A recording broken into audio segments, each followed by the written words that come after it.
Himas rehas ang top 5 most wanted person provincial level na may kasong paglabag sa Section 11, Article 2 ng RA 9165 o Comprehensive Dangerous Drugs Act of 2002. Matapos itong masakote ng Mandawi City PNP sa A. Soriano Street, Barangay Sentro, Mandawi City, Cebu, noong 6 ng Disyembre ng taong kasalukuyan.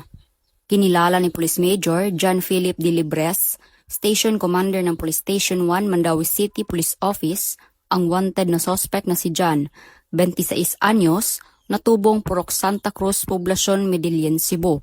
Ang suspect ay naaresto sa bisa ng warrant of arrest para sa kasong paglabag sa Section 11, Article 2 ng RA 9165 o ang Comprehensive Dangerous Drugs Act of 2002 na walang rekomendadong piyansa.